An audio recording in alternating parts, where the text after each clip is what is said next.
गुरु प्यारी साध संगत जी, सभी को प्यार भरी राधा स्वामी जी।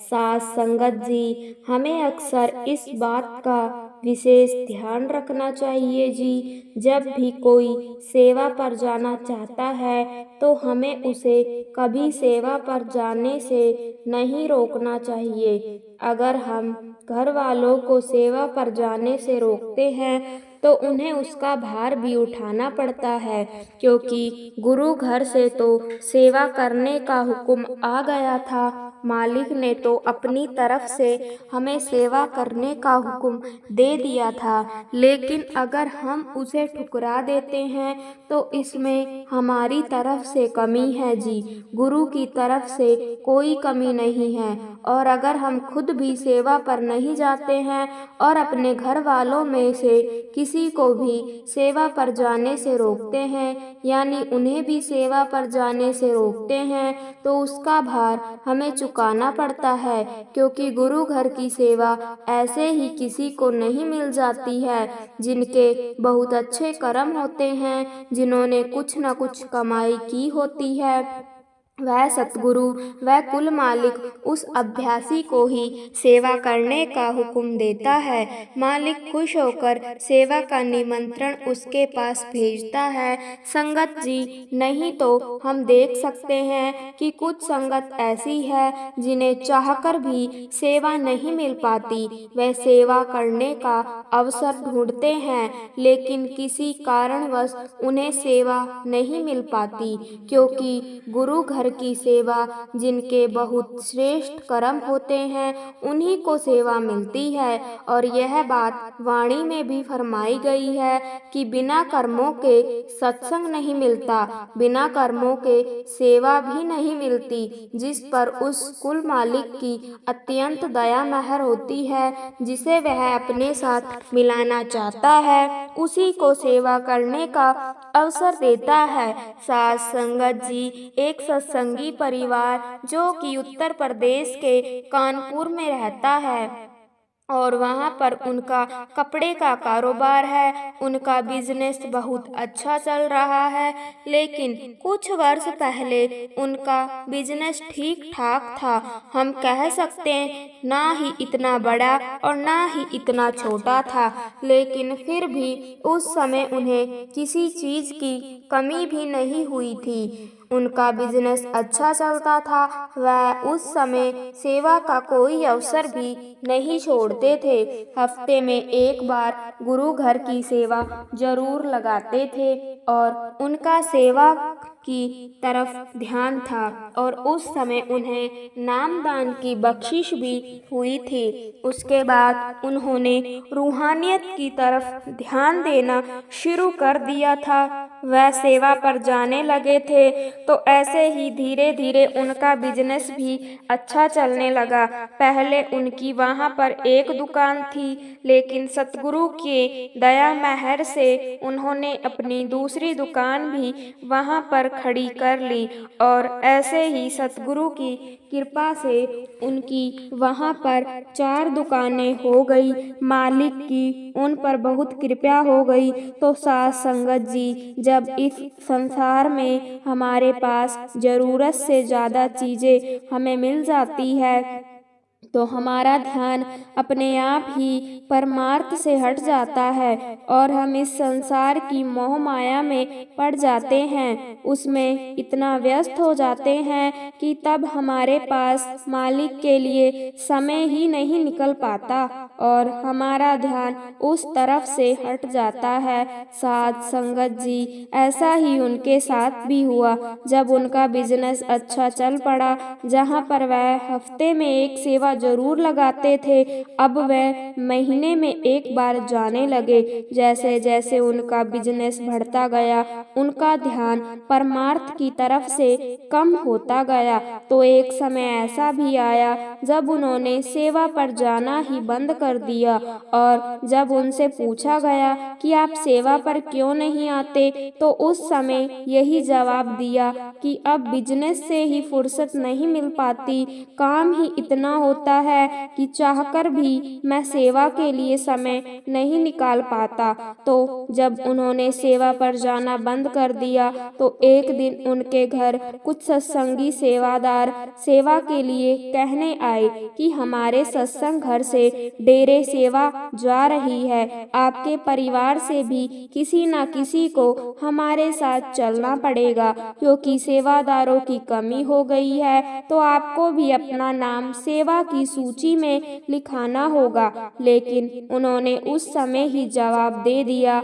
लेकिन उस परिवार में उस सत्संगी की पत्नी कहती है कि मैं सेवा पर चली जाती हूँ, बहुत दिन हो गए हैं मैं सेवा पर नहीं पहुँच पाई हूँ। मेरा सेवा व सतगुरु के दर्शनों का बहुत मन कर रहा है। परंतु सत्संगी ने अपनी पत्नी को भी सेवा पर जाने से मना कर दिया, क्योंकि उन्हें अब उनकी 5 दुकानों को भी देखना पड़ता था।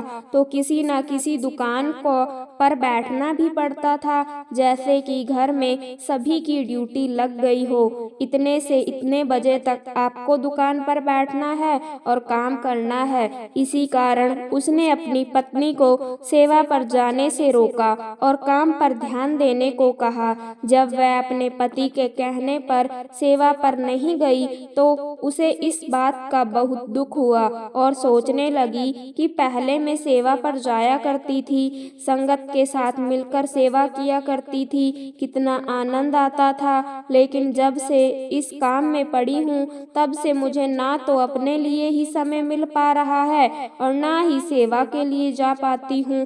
तो उसके अंदर एक रोष पैदा हो गया और वह अंदर ही अंदर सतगुरु से अरदास कर रही थी कि मुझ पर भी कृपा करो, मेरे पातशाह मुझे भी अपनी सेवा में शामिल करे। ऐसे ही वह उदास और अपने पति से नाराज भी थी, क्योंकि उसने उसको सेवा पर जाने नहीं दिया। तो उसके कुछ दिनों के बाद उन्हें एक बड़ा ऑर्डर मिलता है और वह बहुत खुश हो जाते हैं, क्योंकि उसमें उनका बहुत बड़ा मुनाफा होना था। लेकिन ऐसा हो नहीं पाता है, क्योंकि जिन्होंने उन्हें ऑर्डर दिया होता है वह उसको कैंसिल कर देते हैं और किसी दूसरी पार्टी को वह ऑर्डर दे देते हैं।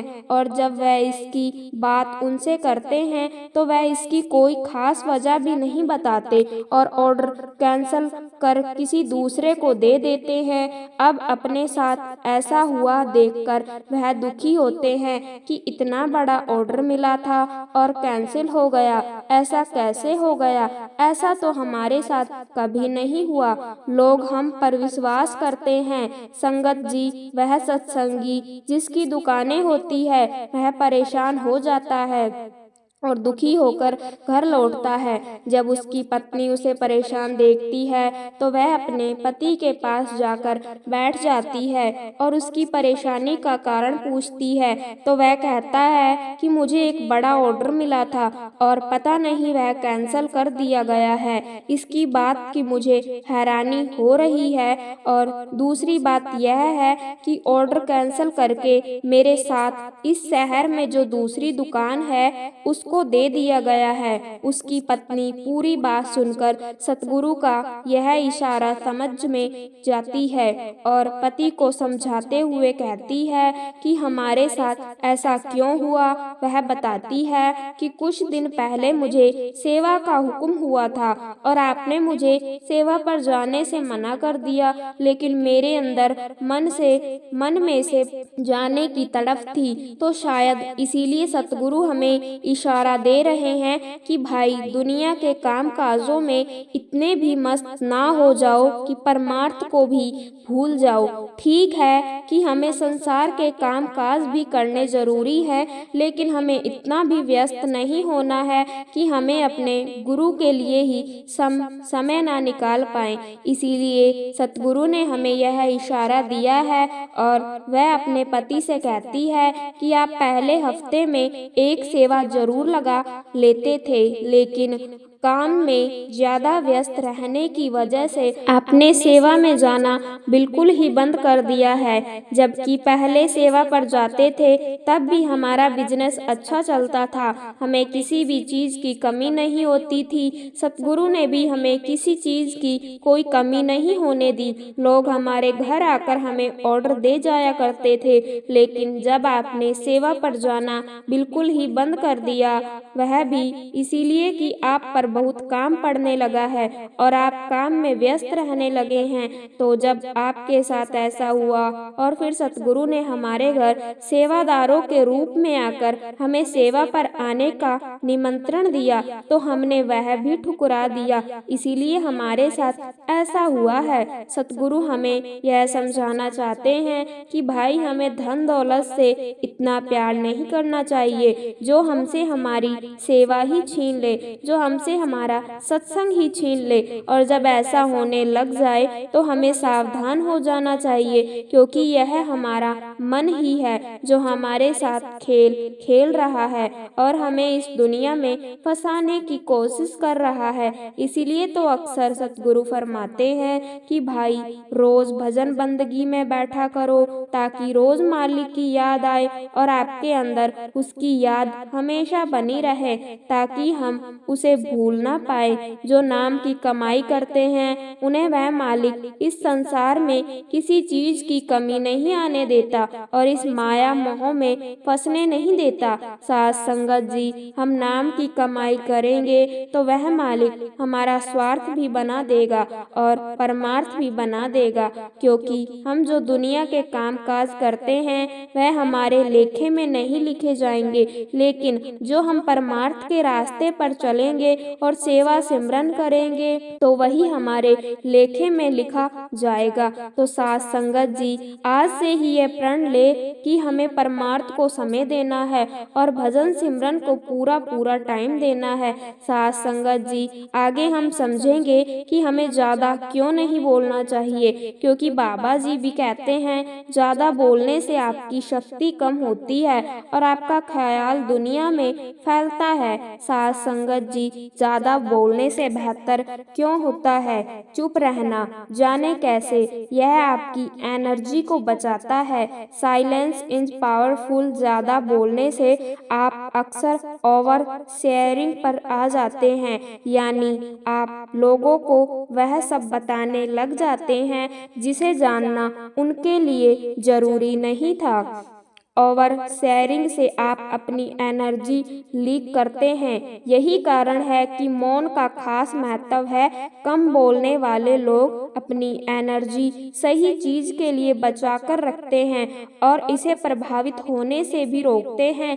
आपने अक्सर बड़े और ज्ञानी लोगों को देखा होगा कि वह कम बोलते हैं लेकिन बेहद नपा तोला और प्रभावशाली बोलते हैं, क्योंकि उन्हें पता है कि एनर्जी कैसे काम करती है और इसे कहाँ बचाया जा सकता है। जो लोग वाकई में सफल होते हैं, ज्ञानी होते हैं, वह ढिंडोरा नहीं पीटते। अटेंशन के भूखे लोग ही मौन की ताकत को नहीं समझ पाते, जबकि चुप रहना आपका एक हथियार बन सकता है, खुद की एनर्जी को प्रोटेक्ट करने का भी और दूसरों को आंकने का भी। जो लोग चुप नहीं रह पाते उनके जीवन में कुछ भी निजी नहीं होता, सब कुछ पब्लिक होता है। लोगों को सिर्फ उतना ही बताना चाहिए जितना उन्हें जानने की जरूरत है। आप जितना कम बताएंगे, लोग उतना ही सोचेंगे कि आपका अगला मूव क्या होगा। अटेंशन को भूल जाइए, क्योंकि विध्वंस में तेज आवाज होती है, लेकिन सृजना यानी क्रिएशन शांति में होता। तो आप तय कर लीजिए कि आपको इस जीवन में कुछ क्रिएट करना है या विध्वंस करना है। हम सभी जीव एनर्जी ही हैं। इस ब्रह्मांड में सब कुछ एनर्जी की फॉर्म में ही है। यही कारण है कि अपने अंदर की एनर्जी को बचाना जरूरी है। अक्सर ऐसा होता है कि हम अपने प्लान्स, अपने जीवन की हर बात लोगों से शेयर करने लग जाते हैं और फिर उनकी राय एनर्जी के रूप में हम तक पहुंचती है। कभी यह राय सही होती होती है तो कभी गलत भी। हम इतना शेयर कर चुके होते हैं कि लोगों की तरह तरह की एनर्जी हम तक पहुंचने लगती है। यह हमारी ऊर्जा को प्रभावित और डिस्ट्रैक्ट करती है। आप जितना चुप रहेंगे उतनी तेजी से आगे बढ़ेंगे, क्योंकि आपका फोकस और एनर्जी एक ही दिशा में होगी। हाँ, राय लेने में कोई बुराई नहीं, लेकिन इसके लिए आपको चुनना होगा कि किससे राय लेना बेहतर है। कैसे करें मौन की प्रैक्टिस? मौन को प्रैक्टिस में कैसे लाएं? इसका सबसे आसान तरीका है मेडिटेशन, यानी कि भजन सिमरन। जितना दिमाग शांत होगा उतना ही आप कम बोलेंगे। दिमाग में जितने विचार होंगे उतना ही आपका मन चंचल रहेगा। मेडिटेशन से आपको विचारों पर कंट्रोल करना आएगा और फिर आप देखेंगे कि आपके व्यक्तित्व में कैसे बदलाव आता है। आप जब तक अंदर से शांत नहीं होंगे तब तक बाहर से भी हलचल मची रहेगी। इसके अलावा आप किताबें पढ़ना हमेशा देखने या सुनने से बेहतर होता है, क्योंकि इससे फोकस बढ़ता है। आजकल हमने पढ़ना ही बंद कर दिया है। सोशल मीडिया के जरिए हम छोटी छोटी जानकारी को देखकर पढ़कर समझने लग गए हैं कि हमें सब कुछ आता है, लेकिन दिमाग को इतनी सारी जानकारियां एक ही समय पर देने से इसकी क्षमता भी धीरे धीरे कम होने लगती है। इसीलिए किताबों पर वापस जाइए। पवित्र वस्तुओं का ना करें अपमान। कोई वस्तु आपके लिए अपवित्र है और वही वस्तु दूसरों के लिए पवित्र है, तो वहाँ आपका चुप रहना चाहिए। हमें किसी भी चीज का अनादर नहीं करना चाहिए, चाहे वह किसी इंसान को लेकर हो या फिर किसी धर्म को लेकर। अपमान करने से आप महान नहीं बन सकते। हमारे जीवन में मौन का क्या महत्व है? मौन हमारे जीवन में बहुत महत्व रखता है, क्योंकि यह दुनिया के शोर और अराजकता के से सांत्वना, प्रेरणा और आश्रय प्रदान करता है।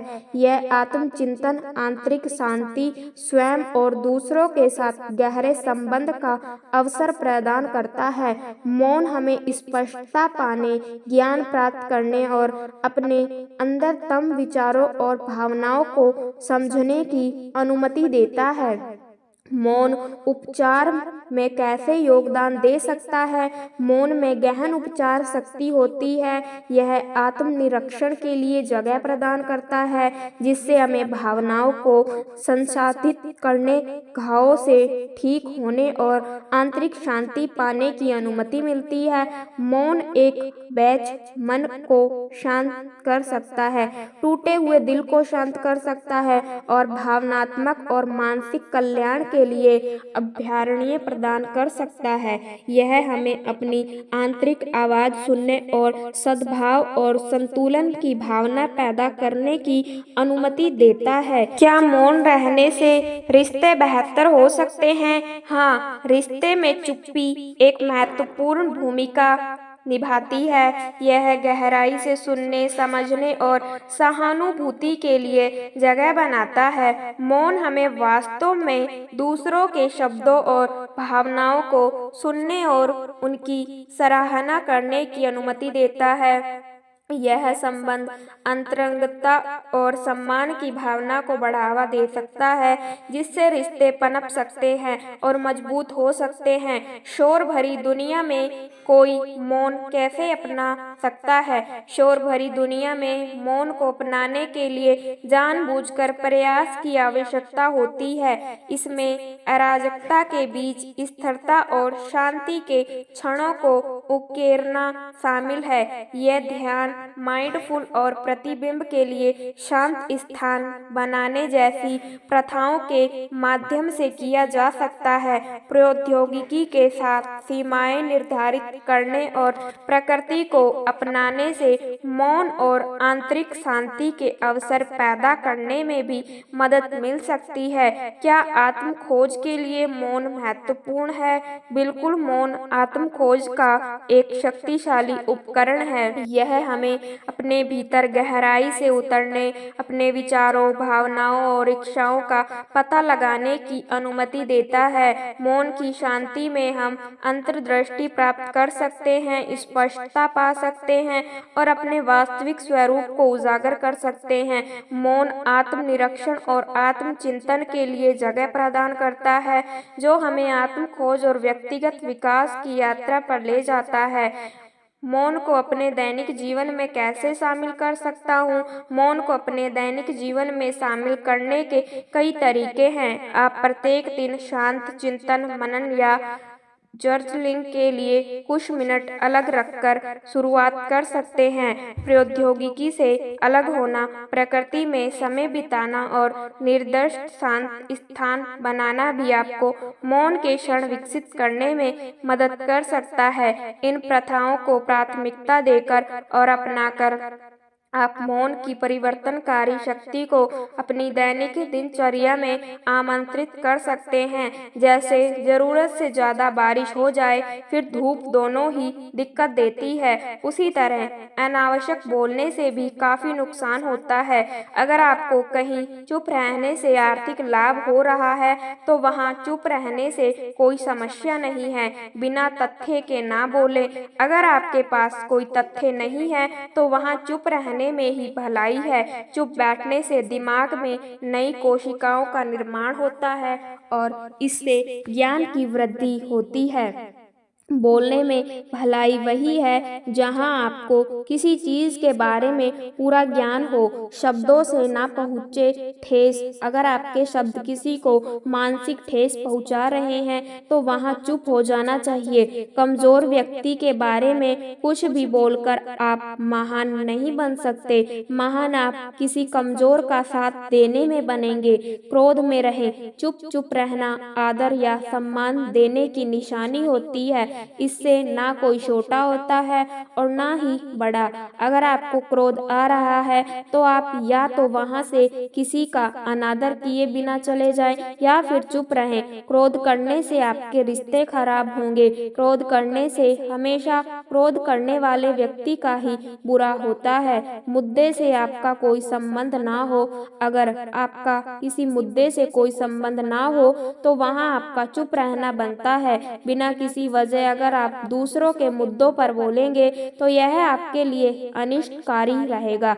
इसमें केवल और केवल आपका ही नुकसान है। शब्दों से किसी मित्र को हो हानि। अगर आपके शब्द सामने वाले के परिवार या फिर मित्र की प्रतिष्ठा के बारे में बुरी झलक दिखा रहे हैं, तो वहां आपको चुप रहना चाहिए। किसी के परिवार या फिर मित्र के बारे में बुरा बोलने से केवल आप ही बुरे बनेंगे। जो चीज आसानी से खत्म की जा सकती है, उसे अपने शब्दों से बड़ा ना करें। अगर आप बिना चिल्लाए कोई बात नहीं कह सकते, तो वहां आपका चुप रहने में ही भलाई है। किसी पर चिल्लाने से आपके व्यवहार के बारे में पता चलता है।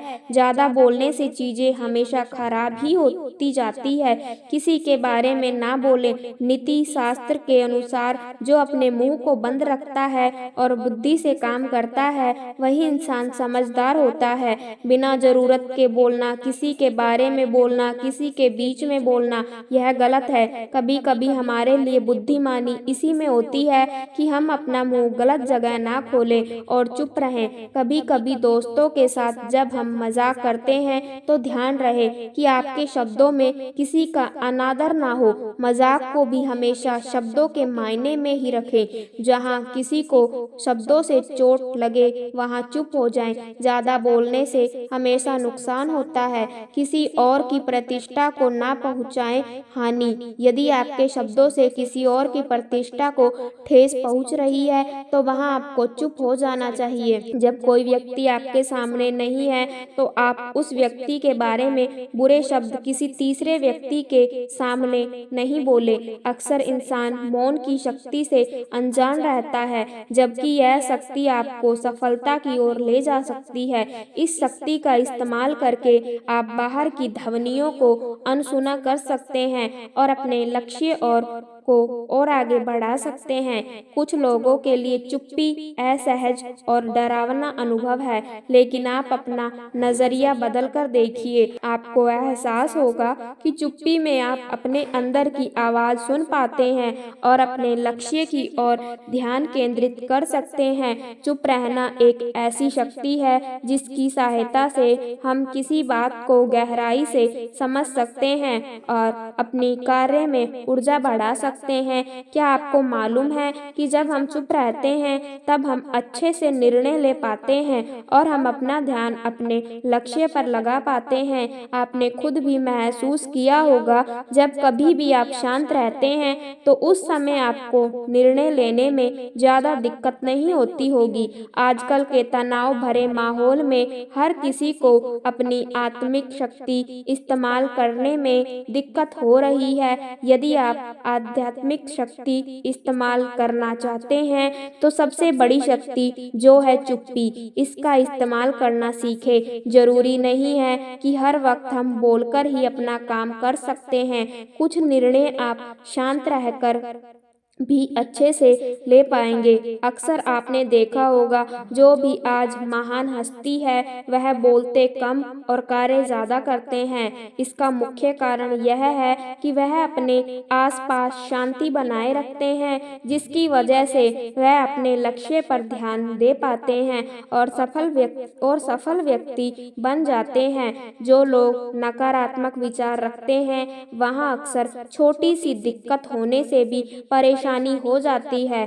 वही दूसरी ओर जो लोग सकारात्मक विचार रखते हैं, जब कभी भी उनके सामने परेशानी आती है तो वहाँ चुप्पी की शक्ति का इस्तेमाल करते हुए अपनी समस्या का समाधान निकाल लेते हैं। इसी वजह से वह जीवन में हमेशा सफलता की सीढ़ियां चढ़ते जाते हैं और अपना नाम इस जग में बना देते हैं। चुप्पी की शक्ति का इस्तेमाल करके आप किसी की दिल की बात भी जान सकते हैं और अपना नाता भगवान के साथ भी जोड़ सकते हैं। मौन का मतलब चुप्पी जरूर है, लेकिन इसका मतलब यह नहीं है कि आप हमेशा ही शांत रहेंगे। जब व्यक्ति को मालूम चल जाता है कि किस समय कितना बोलना उसके लिए उचित रहेगा, तो वह जीवन में कामयाब की ओर बढ़ता है। इसके विपरीत जब व्यक्ति को यह नहीं मालूम होता है कि कब कितना बोलना है उसके लिए उचित रहेगा, तो वह विपत्ति में फंस जाता है। इसीलिए सीखे कब कितना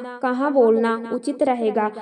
आपने देखा ही होगा कि जब कोई व्यक्ति ज्यादातर मौन रहता है तो अक्सर लोग उसकी बात पर ज्यादा ध्यान देते हैं, और जो लोग हमेशा बक बक करते रहते हैं दुनिया उन्हें नजरअंदाज करती है। इसीलिए मौन की शक्ति को पहचाने। जब भी आप सामान खरीदने गए हो तो तुरंत जवाब देने की कोशिश ना करें। मान लेते हैं कि आप कोई सामान खरीदने गए हैं, अगर आपने सेल्समैन के सामने तुरंत जवाब दे दिया तो वह समझ जाएगा कि आप लेने के लिए इच्छुक हैं या आप खरीदना ही चाहते हैं। यदि आप सामान लेना चाहते हैं लेकिन मोल भाव भी करना चाहते हैं तो उस समय आप बातचीत के दौरान कुछ पल के लिए मौन हो जाएं। इससे सामने वाला व्यक्ति यह सोचने में मजबूर हो जाएगा कि आप सोच क्या रहे हैं, कहीं आप यह डील कैंसिल ना कर दे। हड़बड़ाहट में वह सेलमैन आपको कई बेनिफिट्स भी बताएगा और हो सकता है कि डील की वैल्यू भी कम कर दे। देखा दोस्तों, कुछ पल का मौन भी आपको फायदा पहुंचा सकता है। बोले कम सुने ज्यादा। ज्यादातर रिलेशन तब टूट जाते हैं जब कोई एक दूसरे की बात सुनता ही नहीं है।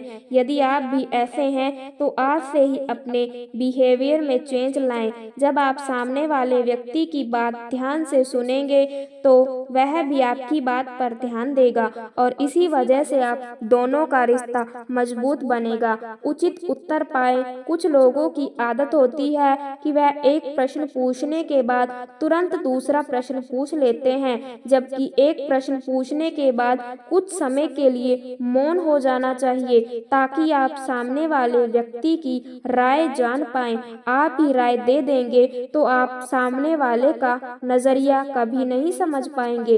इसीलिए हमेशा प्रश्न पूछने के बाद कुछ समय के लिए मौन हो जाएं और सामने वाले के विचार समझें। मौन से अपने आप को विनम्र बनाएं। जरूरी नहीं है कि हर समस्या का समाधान आप लड़ाई झगड़े के साथ ही समाप्त करें। कई बार आप मौन का सहारा लेकर भी समस्या का समाधान निकाल सकते हैं। कई बार कुछ लोगों के लिए ना बोलना मुश्किल हो जाता है, इसलिए यदि आपको ना बोलने में तकलीफ है तो सामने वाले व्यक्ति की बात सुनने के बाद कुछ समय मौन हो जाएं। मानसिक शांति प्राप्त करने के लिए आपको चुप्पी की शक्ति को पहचानना होगा। जब कभी भी इंसान मौन का अनुभव करता है तो उसके सारे विचार जो उसे तंग कर रहे होते हैं कुछ पल के लिए शांत हो जाते हैं। आप स्वयं को मौका देते हैं खुद के साथ जुड़ने का, उस समय आपको मानसिक शांति मिलती है। अच्छी आत्म प्रतिष्ठा बनाए। चुप्पी की शक्ति जब आपको पता चल जाएगी तब आप इसका इस्तेमाल अपने दिनचर्या में करने लग जाएंगे। क्या आपको मालूम है आप पावर ऑफ साइलेंस का इस्तेमाल करके अपनी सेल्फ रेस्पेक्ट बढ़ा सकते हैं?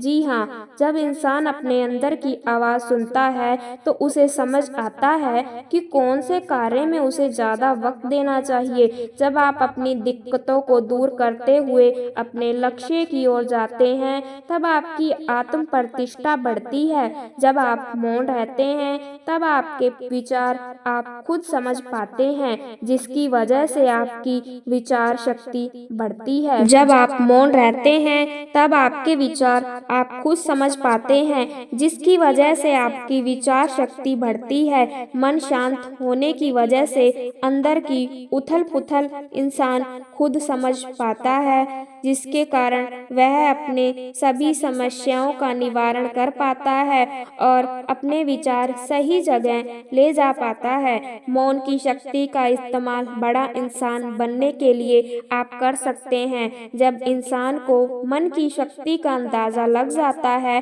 तो वह बड़ी से बड़ी चुनौतियों का सामना कर सकता है और अपने जीवन में हर लक्ष्य को प्राप्त कर सकता है। मौन रहने से सबसे पहले तो लड़ाई झगड़े से बचेंगे। चुप रहेंगे तो बात नहीं बढ़ेगी। मान लीजिए दो लोगों की लड़ाई हो रही है और एक चुप हो जाए, भले ही नहीं तो क्या होगा, झगड़े से बचेंगे और हमारे संबंध अच्छे बनेंगे, बात बिगड़ेगी नहीं, हमारी रिलेशनशिप मजबूत होती है। लड़ेंगे तो संबंध हमेशा के लिए खराब ही हो जाएंगे। हमारी सेहत के लिए भी चुप रहना बहुत अच्छा है। एक रिसर्च से भी बात सामने आई है कि चुप रहकर हमारा दिमाग कई गुना बेहतर काम करता है और बोलने से हमारी एनर्जी कितनी वेस्ट होती है और हमारा ब्लड प्रेशर भी बढ़ जाता है, धड़कन तेज हो जाती है। हम इन सब से बचेंगे। उसी के साथ साथ हमारी सुनने की आदत इम्प्रूव होगी। हम जब बोलते हैं तो बोलते ही रहते हैं,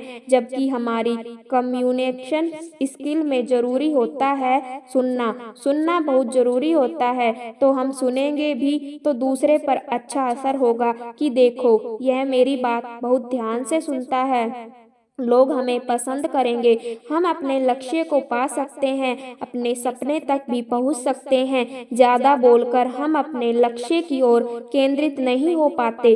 कैसे? मेरी एक जानकार ने सभी को बोल दिया कि देख लेना मेरी बेटी तो डॉक्टर बनेगी। उनकी बेटी जहां भी जाती सभी यह बोलते, यह गई डॉक्टर साहिबा। उस लड़की के माँ में बहुत ज्यादा प्रेशर हो गया कि एग्जाम तो क्लियर करना ही पड़ेगा, अगर नहीं किया तो लोग क्या कहेंगे। अब उसके मन में तनाव ज्यादा था और वह चाहकर भी कंसंट्रेट नहीं कर पाई और वह एग्जाम क्लियर नहीं कर पाई और वहीं उसकी कजन पास हो गई। उसने कोई हल्ला नहीं मचाया, किसी को नहीं बताया, जो अगर वह चुप ही रहती, कुछ ना बोलती तो शायद उनकी लड़की भी पास हो जाती। वह कहते भी हैं ना मेहनत इतनी खामोशी से करो कि सफलता शोर मचा दे। क्रिएटिविटी भी आती है।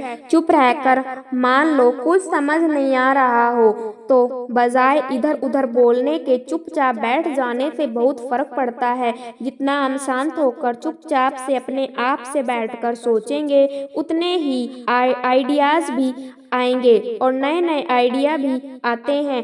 वह कहते भी हैं कि लीव मी अलोन, समझदार भी बनते हैं। देखिए, अगर हम किसी से बहस किए जा रहे हैं, चुप नहीं हो रहे हो, क्या होगा? मजाक का कारण बनेगी और बात भी खराब होगी। और वहीं अगर हम चुप हो जाएंगे तो लोग यही कहेंगे कि अच्छा किया, कोई फायदा नहीं था बहस करने का, और चुप रहकर हमें सोचने का भी मौका मिलता है। कई बार बेवजह हम बोले ही चले जाते हैं, जबकि चुप रहकर हम खुद से आकलन कर सकते हैं कि क्या सही क्या गलत था। स्माइल और साइलेंस दो पावरफुल टूल्स हैं। स्माइल से बहुत प्रॉब्लम सोल्व हो जाती है और इन साइलेंस से बहुत प्रॉब्लम्स को अवॉइड कर सकते हैं। नेचर भी हमें यही सिखाते हैं कि साइलेंस, सूरज चमक रहा है, चांद सितारे चमक रहे हैं, धरती अपने स्थान पर टिकी हुई है, यह नेचर ही तो पल पल साइलेंट है, सब कुछ करती है लेकिन साइलेंट रहती है।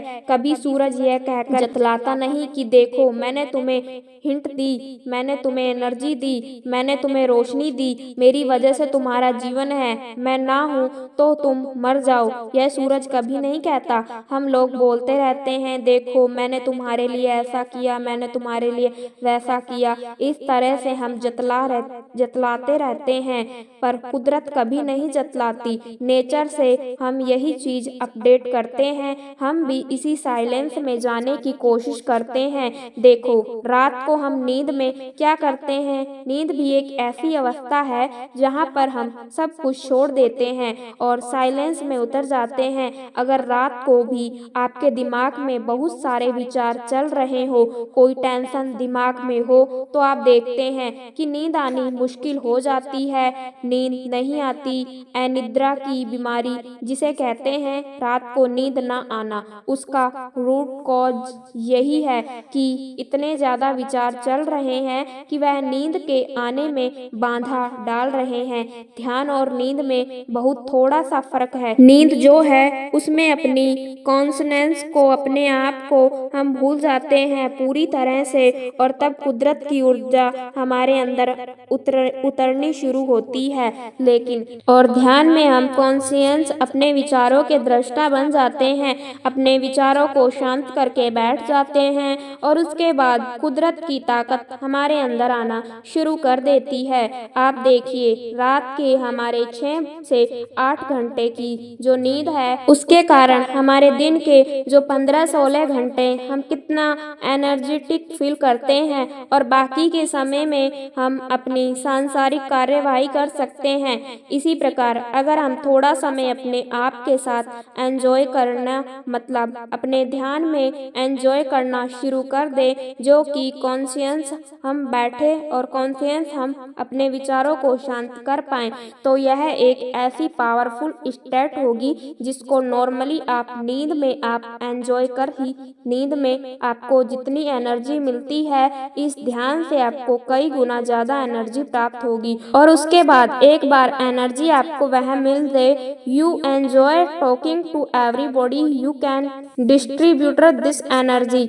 आपके संकल्प में एक शक्ति आनी शुरू हो जाती है, एक पावर आनी शुरू हो जाती है। दी पावर ऑफ साइलेंस, मौन की ताकत, यह आपको बहुत ताकत देती है, बहुत ज्यादा। तो दोस्तों इसके लिए थोड़ी देर चुप रहने की प्रैक्टिस करनी है। कभी कभी दिन को भी इस प्रैक्टिस को बना के देखिए। जब आपके पास टाइम हो, सफर कर रहे हैं, जरूरी तो नहीं हर टाइम सोचते ही रहें, कुछ टाइम थॉट्स स्टेट को पाने की कोशिश करें, यानी केवल अपने विचारों के साक्षी बन जाएं, दृष्टा बन जाएं। उन विचारों से आपका कोई लेना देना नहीं है। विचार आ रहे हैं, जा रहे हैं, दूसरा आता है, तीसरा आता है, इस तरह आना जाना लगा रहता है, लेकिन आप केवल उनके दृष्टा बनते हो, देखते रहते हो, उनसे आपका कोई वास्ता नहीं है। कभी कभी मन किसी विचार को पकड़ने की कोशिश करता है तो आप हल्के से उसे झटक देते हो कि I don't need, I just need to observe, मेरा उससे कोई लेना देना नहीं है। And you come back to yourself, अपने ही श्वास के आने जाने को हम ऑब्जर्व करते हैं। इस अवस्था को विपश्यना मेडिटेशन कहते हैं। बहुत से लोग इसे साक्षी यानी विटनेस मेडिटेशन भी कहते हैं। बहुत सारे फॉर्म्स हैं, लेकिन हमें कंक्लूजन को पकड़ना है। वह है विचार शून्य अवस्था को पाना। वह आप जैसे भी करके पा सके। That will provide in great amount of energy। साध संगत जी, इसके द्वारा जो संकल्प शक्ति प्राप्त होती है, जो अंदर से ऊर्जा प्राप्त होती है, उसके द्वारा हम संसार के महान से महान कार्य कर सकते हैं। चुप रहना एक ऐसी शक्ति है जो हमें किसी भी बात को गहराई से समझने की और कम करने की और ऊर्जा देती है। चुप रहने से हमारा माइंड ज्यादा कम काम करने लगता है और हम ठीक समय पर सही निर्णय लेने में सक्षम होते हैं। यह हमारी आध्यात्मिक शक्ति का मुख्य स्रोत है, जो आजकल के समय में हमारे लिए बहुत ही मुश्किल है। यह हमारे मन को शांत करता है। शांत रहने से हम अंदर से यानी दिल से सच्ची खुशी का महसूस करते हैं, जिसका अंदाजा हम खुद भी नहीं लगा सकते। इससे हमारी संकल्प शक्ति भी बढ़ती है। इसीलिए जो लोग कम बोलते हैं, उनके द्वारा कही गई बातें जल्दी सच हो जाती है, क्योंकि वह लोग सकारात्मक विचारों के होते हैं और उनका मन अंदर से बहुत शांत है। जब किसी परेशानी का हल असंभव सा दिखाई देता है, तो कुछ देर चुप रहकर अकेले में बैठकर उसे बड़ी ही आसानी से हल किया जा सकता है। चुप रहकर भी भगवान या परमात्मा से भी सीधी बात की जा सकती है। जीवन में खुश रहने के लिए चुप यानी शांत का विशेष महत्व होता है। दोस्तों, आज हम इतना ज्यादा बोलने के आदी हो चुके हैं, हैबिट हो चुकी है कि मानो हम मौन रहना भूल ही चुके हैं। बोलना हमें संसार से जोड़ता है, बोलना हमें सोसाइटी से जोड़ता है, हम और से जुड़ते हैं, लेकिन चुप रहने से हम अपने आप से जुड़ते हैं। हम इस आपाधापी में इतना खो चुके हैं कि हम खुद को भूल चुके हैं, और खुद को भूल जाने की वजह से ही बहुत सारी मेंटल और फिजिकल बीमारियों ने हमें घेर लिया है। जो हम डिप्रेशन की बात सुनते हैं, एंजाइटी की बात सुनते हैं, इंसोमिनिया की बात सुनते हैं, इनका रोड क्रॉस जो है वह केवल यह है कि हम इतना ज़्यादा विचारों में खो चुके हैं, इतनी ज़्यादा टेंशन को हमने अपने सर पर ले लिया है कि कंट्रोल से अब सिचुएशन बाहर चली गई है। तो आपने आप से एंजॉय करना सीखना है। क्या आप खुद अपनी कंपनी एंजॉय करते हैं? क्या आप आधा घंटा या 1 घंटा केवल अपने साथ बैठ सकते हैं? Just loan without any book, without any movie, without any music. Can you stay with your self just alone? दोस्तों, अगर आप ऐसा कर सकते हैं तो आप स्वास्थ्य को हासिल कर सकते हैं। स्वास्थ्य शब्द का मतलब जो हमारी हिंदी में होता है स्वास्थ्य में स्थित होना, अपने आप में स्थित होना, अपनी ही कंपनी एंजॉय करना। तो दोस्तों, स्वस्थ होने के लिए कुछ पल अपने आप के साथ बिताना शुरू करें। बहुत ज़्यादा नहीं, केवल आधा घंटा अपने आप को देना शुरू करें। कुछ समय साइलेंस में बैठ जाएं। साइलेंस में अपने विचारों के, जो अपने मन के अंदर विचार चल रहे हैं, उनके एक दृष्टा बनकर, साक्षी बनकर, विटनेस बनकर, यानी अपने अंदर जो विचार चल रहे हैं उनसे हम छुटकारा पा सके कुछ समय के लिए, और अपने आप के साथ एंजॉय कर सके। केवल अपने आप के साथ चुप बैठना, मौन को हो जाना। हम बाहरी रूप से तो कई बार बोलना बंद कर भी देते हैं, लेकिन अंदर हमारे तब भी बोलना जारी रहता है। तो बाहरी रूप से बोलना थोड़ा बंद करना है और खुद के अंदर से भी बोलना बंद करना है। तो बाहर से तो मौन कर लिया हमने, जुबान बंद कर ली, आंखें बंद कर ली, अपने आप को ही बैठ देख रहे हैं। अंदर हमारे मन की जो स्क्रीन है, इस पर हमारे विचार हैं, रिफ्लेक्ट होते हैं। एक विचार जाता है, कुछ देर के लिए फोटो सामने रहती है, कुछ शब्द सामने आते हैं,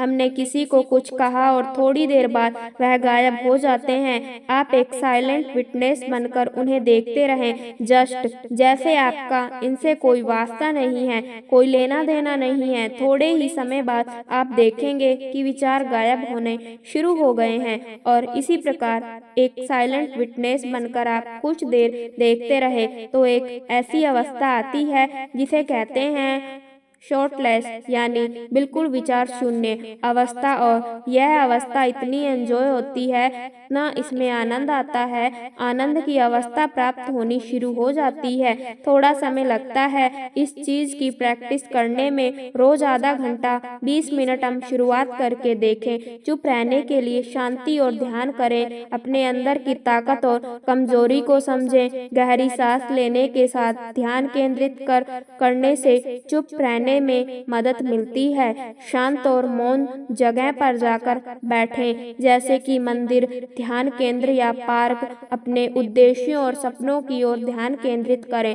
ध्यान और प्रार्थना के माध्यम से शांति ढूंढें। नियमित व्यायाम और स्वस्थ आहार से अपने शारीरिक और मानसिक स्वास्थ्य का अच्छे से ध्यान रखें। योग और मेडिटेशन की प्रैक्टिस करके चुप रहने की कला सीखें। अपने विचारों को स्वतंत्रता रूप से बहने दें, बिना उन्हें रोके। इंटरनेट और सोशल मीडिया से दूर रहकर चुप रहने का प्रयास करें। मन ही मन अपने आत्मा के साथ संवाद करके चुप रहने का अभ्यास करें। अपने आसपास की आवाज़ों को सुनने का पूर्ण प्रयास करें। पवित्र ग्रंथों की पढ़ाई करने का सही समय निकालें। चुप रहने के लिए नियमित नियंत्रण अभ्यास करें। आर्ष मुनियों के साथ समय व्यतीत करने का प्रयास करें। चुप रहने से मानसिक चैन पाया जा सकता है और स्थिति को समय देने की स्वतंत्रता मिलती है। चुप रहकर व्यक्ति अपने विचारों को विचार करने का समय पा सकता है और ज्ञान बढ़ा सकता है। चुप रहने से व्यक्ति अधिक सुनने और समझने की क्षमता को विकसित कर सकता है, जिससे संवाद कौशल में सुधार कर सकता है। चुप रहने से मानसिक और भौतिक तंत्रिका शक्ति में सुधार हो सकता है। जब व्यक्ति चुप रहकर अपनी ऊर्जा को नियंत्रित करता है, चुप रहकर विचार करने के बाद व्यक्ति समस्याओं के समाधान के लिए नए दृष्टिकोण खोज सकता है। मानसिक तौर पर चुप रहने में स्ट्रेस कम हो सकता है, जिससे स्वास्थ्य को लाभ मिल सकता है। चुप रहकर व्यक्ति अपनी भावनाओं को बेहतर से समझ सकता है। चुप रहने से विचार सरलता से बढ़ सकता है और व्यक्ति को सही निर्णय लेने में मदद मिल सकती है। सुबह चुप रहकर ध्यान करने से मानसिक ताजगी और शांति मिलती है। चुप रहकर व्यक्ति संयम विकसित कर सकता है, जो उसे अपने जीवन में अधिक संयमित और सफल बना सकता है। मैं पूरे दिन चुप कैसे रह सकता हूँ? शांत रहने का अच्छा अभ्यास पाने का एक तरीका यह है कि आप एक ऐसा शौक खोजें जहां आपको शांत रहना पड़े और अधिक समय तक अकेले रह सके। आप कुछ ऐसा करने का प्रयास करें जिसके लिए आपको शांत रहना पड़े और जो कुछ भी आपके मन में हो उसे ना कहना पड़े। आप पूरे दिन चुप रहने के लिए ऐसे स्थान को चुना जहां पर आपके सिवा कोई ना हो, जैसे कि आपका बेडरूम, आपका प्राइवेट घर। यानी आप ऐसे स्थान को चुने जहां आप अकेले हो, आपके सामने या आसपास कोई ना हो, तो आप इस अवस्था में पूरे दिन चुप रह सकते हैं। कब चुप रहना चाहिए? जब बोलने को कहा ना जाए, जब अपने या अपनों की आत्मरक्षा की बात ना हो, जब कुछ गलत ना चल रहा हो, तो चुप रहना चाहिए। जब आपको लगने लगे कि सामने वाला इंसान अभी बहुत गुस्से में है और आपकी किसी भी बात को सुनने की स्थिति में नहीं है, तब आपका चुप रहना ही सही है। बहुत चुप रहना क्योंकि ठीक नहीं है। हमारा अधिक समय तक चुप रहना जाने अनजाने में उस व्यक्ति का समर्थन बन जाता है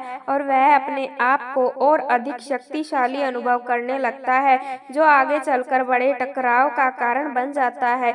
चुप रहने के क्या परिणाम होते हैं? कुछ परिस्थितियों में चुप रहने से आपके मामले पर नकारात्मक प्रभाव पड़ सकता है। यह वह जगह है जहां आपकी चुप्पी अदालत को प्रतिकूल निष्कर्ष निकालने के लिए प्रेरित कर सकती है। मौन व्रत का भारतीय संस्कृति में बहुत महत्व है। शांत रहना आपके दिल के लिए बहुत फायदेमंद होता है। यदि आपको अपनी भावनाओं पर नियंत्रित नहीं है, जैसे आपको जल्दी गुस्सा आ जाता है या आप किसी छोटी सी बात पर रो देते हैं, तो आपका अपनी भावनाओं पर बिल्कुल नियंत्रण नहीं है। ऐसे में आपको अपनी भावनाओं को मजबूत करने के लिए मौन व्रत एक अच्छा विकल्प है। मौन रहने से आप अपने आप को समझ पाते हैं, जिससे आपको अपनी भावनाओं पर नियंत्रण करने की समझ मिलती है। ध्यान लगाने का फायदा सबसे ज्यादा विद्यार्थी वर्ग को मिलता है। आपने अक्सर देखा होगा, विद्यार्थी मन ही मन पढ़ते हैं बिना कोई आवाज निकाले, क्योंकि इससे एकाग्रता बनी रहती है। मौन व्रत एकाग्रता बढ़ाने में बहुत मददगार साबित होता है। मौन रहने से दिल और दिमाग शांत रहते हैं, जिससे आप अपने लक्ष्य के ऊपर बेहतर तरीके से फोकस कर सकते हैं। मौन व्रत तनाव दूर करने में मददगार साबित होता है।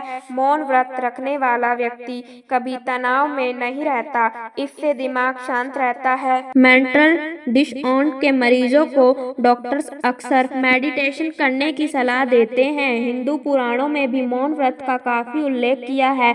किस तरह मौन रहकर बड़े बड़े काम सिद्ध किए जाते थे। यदि आप भी आज की भागती दौड़ती जिंदगी में तनाव मुक्त रहना चाहते हैं, तो आज से ही मौन रहने की आदत डालें। एक मकड़ी अपना जाला बनाने उपयुक्त स्थान की तलाश में थी।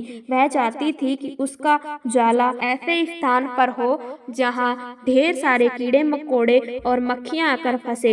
इस तरह वह मजे से खाते पीते और आराम करते अपना जीवन बिताना चाहती थी। उसे एक घर के कमरे का कोना पसंद आ गया और वह वहां जाला बनाने की तैयारी करने लगी। उसने जाला बुनना शुरू किया था कि वहां से गुजर रही एक बिल्ली उसे देख जोर जोर से हंसने लगी।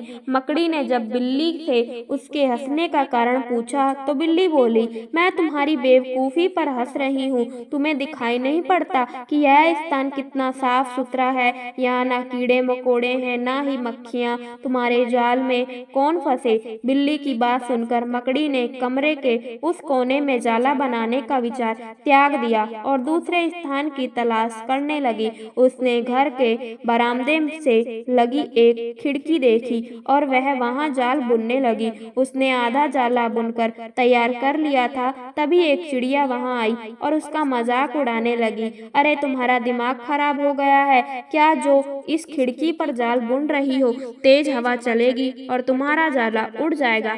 मकड़ी को चिड़िया की बात सही लगी। उसने तुरंत खिड़की पर जाला बुनना बंद किया और दूसरा स्थान ढूंढने लगी। ढूंढते ढूंढते उसकी नजर एक पुरानी अलमारी पर पड़ी। उस अलमारी का दरवाजा थोड़ा खुला हुआ था। वह वहां जाकर जाला बुनने लगी। तभी एक कॉकरोच वहां आया और उसे सलाह देते हुए बोला, इस स्थान पर जाला बनाना व्यर्थ है। यह अलमारी बहुत पुरानी हो चुकी है। कुछ ही दिनों में इसे बेच दिया जाएगा। तुम्हारी सारी मेहनत बेकार चली जाएगी। मकड़ी ने कॉकरोच की समझाइश मान ली और अलमारी में जाला बनाना बंद कर दिया। दूसरे स्थान की खोज करने लगी, लेकिन इन सब के बीच पूरा दिन निकल चुका था। वह थक गई थी और भूख प्यास से उसका हाल बेहाल हो चुका था। अब उसमें इतनी हिम्मत नहीं रह गई थी कि वह जाला बना सके। थक हार कर वह एक स्थान पर बैठ गई। वहीं एक चींटी भी बैठी हुई थी।